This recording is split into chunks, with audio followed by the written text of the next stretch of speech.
Élodie Jacqui-Laforge, bonjour. Bonjour. Vous êtes vice-présidente modem de l'Assemblée nationale, députée de l'Isère, on l'a dit. À propos des crèches d'ailleurs, le droit opposable à la garde d'enfants, qui était une promesse du candidat Macron, semble abandonné.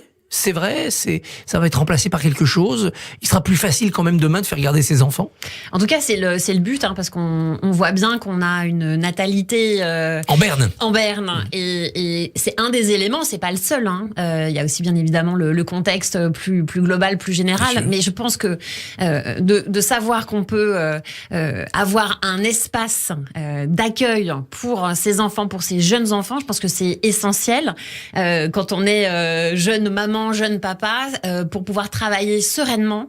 Il faut savoir que ces enfants sont bien et en sécurité. On ne finira pas le quinquennat sans avoir en partie réglé ce problème ? Je pense qu'il faut vraiment s'y atteler. Vous savez, c'est une compétence des communes. C'est une compétence qui est facultative pour les communes. On voit qu'il y a beaucoup d'entreprises aussi, et c'était le métier que j'ai exercé avant, qui s'engagent pour faciliter finalement le fait d'avoir des places en crèche pour leurs salariés.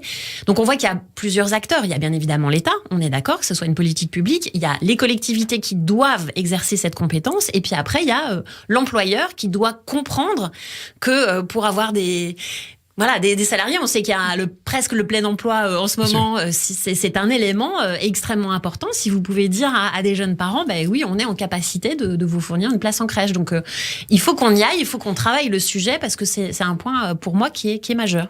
Alors, ambiance, non pas de crèche, mais plutôt de cours d'école parfois à l'Assemblée nationale en ce moment. Hier, la Commission des affaires sociales a repoussé la proposition de loi Lyotte, en tout cas l'article 1, qui permettait de revenir à 62 ans. Les oppositions disent la majorité a tordu le règlement de l'Assemblée pour arriver à ce résultat. Est-ce que c'est vrai ? Alors c'est pas du tout vrai. En fait, vous avez des règles et elles s'appliquent de façon continue. Vous savez, la Constitution elle date de 58, le règlement il est aussi il a été commencé à cette date-là, donc c'est une application. Après, vous pouvez pas dire quand on applique le règlement, si ça va dans votre sens, il est bien appliqué. C'est un bon règlement. C'est un bon règlement. Et puis si le règlement va pas dans votre sens, dire c'est un mauvais règlement. Donc les choses se sont passées. Elles ont été en plus validées par le bureau de la commission derrière. Il y a eu des votes. Alors des votes serrés peut-être, mais 38-34. Voilà, mais ça a tranché. Mais ça a tranché. Ça revient le 8 juin. Tout à fait. La proposition de loi arrive dans l'hémicycle, donc amputée de son article 1, mais il sera reproposé. Par amendement. Est-ce que vous avez la garantie que la présidence de l'Assemblée nationale va le récuser à ce moment-là, notamment parce que ça crée une charge publique, donc article 40 de la Constitution ? C'est ce qui est prévu ? C'est ce qui effectivement est prévu. Alors c'est vrai que pour ceux qui nous écoutent, ils se disent oh là là, mais c'est compliqué, ces règlements. Mais en fait, si vous voulez, notre Constitution comme le règlement de l'Assemblée nationale, il est fait pour avoir un équilibre et pour que à chaque fois qu'une décision est prise, il y ait des capacités de pouvoir avoir soit un recours, soit pas avec une instance, soit une autre disposition qui fait que vous avez toujours une deuxième chance. Une deuxième chance. Donc finalement, si vous voulez, tout ça, c'est une sédimentation d'un règlement qui date de 1958. Les choses, elles sont pas faites aujourd'hui comme ça, parce que ça rend service au gouvernement. Parce que donc il faut faire très attention et être très vigilant au respect des règles, et c'est ce qu'on s'emploie à faire au quotidien. Alors cet article 40 de la Constitution, c'est un devoir pour le Parlement. On ne crée pas des charges comme ça pour se faire plaisir. Mais les oppositions vous disent, mais quand vous votez l'obligation de mettre le drapeau européen sur les frontons des mairies, ça crée une charge publique. Il faudra bien acheter le drapeau, l'installer, et personne ne parle de l'article 40. C'est un peu à géométrie variable ? Alors, en fait, dans le processus, vous avez les propositions de loi qui sont déposées sur le bureau de l'Assemblée nationale. Vous avez 2 secrétaires qui font partie du bureau qui examinent la recevabilité des propositions de loi et qui, jusqu'à présent, et c'est le cas pour toutes les propositions de loi, laissaient il y avait une tolérance. En fait, si vous voulez, on laissait le débat se faire. Et donc, les propositions de loi étaient ce qu'on appelle gagées. C'est-à-dire qu'on disait, oui, on a conscience que ça crée une charge, mais on va donner le budget sur lequel ça va porter. Donc très souvent, c'est budgété. Augmentation du tabac. Augmentation par hasard, voilà, par exemple. Et donc, si vous voulez, c'est là, on va arriver à... Donc là, la proposition de loi suit son chemin, sauf que là, on a un amendement qui va venir en séance, et c'est là où la présidente de l'Assemblée a la main. Mais elle l'a pas que sur cette proposition de loi-là. Oui. Et là, on est sur quand même des sommes, vous le savez, sur 15 milliards. Les drapeaux sur les frontons des mairies, c'est pas 15 milliards. Donc, il faut aussi prendre conscience que c'est un texte qui vient en plus revenir sur un texte qui vient d'ores et déjà être voté. Donc, tout ça est quand même très spécifique. Mais ce qui compte, c'est le respect du règlement. Est-ce que vous vous voyez continuer à travailler comme ça pendant 4 ans, dans cette ambiance, avec ces difficultés-là? Est-ce qu'à un moment donné, il ne faudra pas retourner devant les électeurs? Alors, c'est pas à nous d'en décider. Vous savez, c'est pas le Parlement qui s'auto-dissout. C'est une décision qui ne nous appartient pas. En tout cas, ce que je veux dire aussi, c'est que par exemple, hier soir, on a voté à l'unanimité un texte sur les influenceurs. Peut-être vous en avez parlé. On a reçu ici le rédacteur. Donc, ça peut marcher. Ça a été voté à l'unanimité. Donc, ça peut marcher. Donc, moi, ce que je vous dis, c'est qu'on voit aussi finalement l'écume et on voit le bouillon, si je puis dire, de l'activité parlementaire. Mais il faut savoir que on travaille aussi de façon transpartisane sur des sujets. On a les semaines de l'Assemblée où on a des textes qui recueillent l'unanimité. Donc, il y a bien évidemment des textes qui sont plus politiques, sur lesquels le débat est très vif et très tendu. Mais il y a aussi tout le travail qui se fait et qui fonctionne parce que on est tous là pour les Français. On est là pour répondre à leur quotidien, répondre à leurs besoins. Voilà, c'est ce qui, en tout cas, moi, m'anime tous les jours. Quand Charles de Courson dit « ce gouvernement sera renversé », est-ce que ce n'est pas la promesse d'une motion de censure qui, un jour, oui, va obtenir la majorité? Eh bien, écoutez, peut-être, moi, je ne vote pas pour mes collègues. Je ne suis pas en capacité de vous dire que ça sera le cas ou que ça ne sera pas le cas. Après, si vous voulez, là, on est... C'est ce que je vous disais, dans l'obligation de faire avec ce que les Français ont choisi. Et c'est eux qui ont choisi cette Assemblée.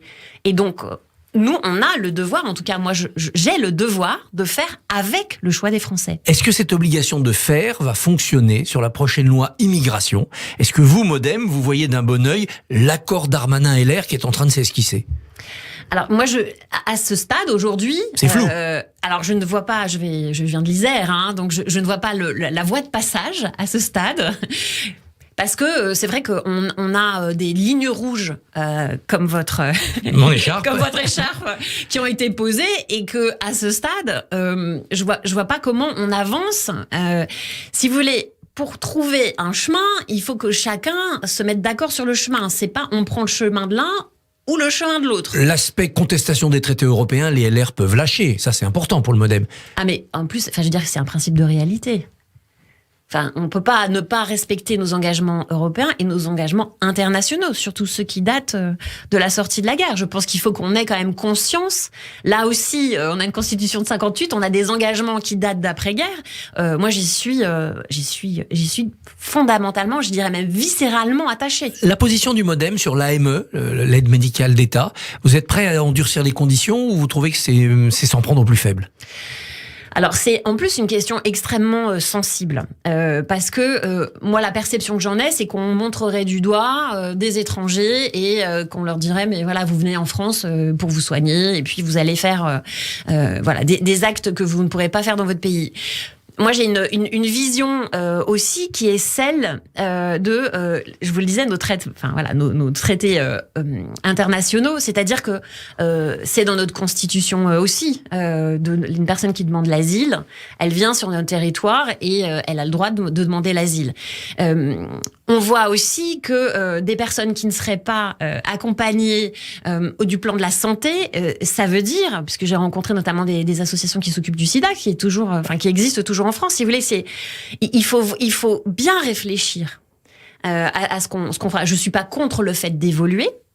Mais il faut voir les conséquences sur l'état sanitaire. Déjà, il faut voir les conséquences et il faut voir effectivement le nombre de bénéficiaires, le coût que ça a aujourd'hui, parce qu'il faut partir d'un bilan, il faut faire une évaluation, ça c'est notre méthode Modem, et ensuite on voit effectivement là où on peut améliorer les choses, mais non pas ce qui serait néfaste finalement pour la communauté de toutes les personnes qui vivent en France, et ce ne sont pas que des Français. Voilà, il faut dire les choses clairement aussi.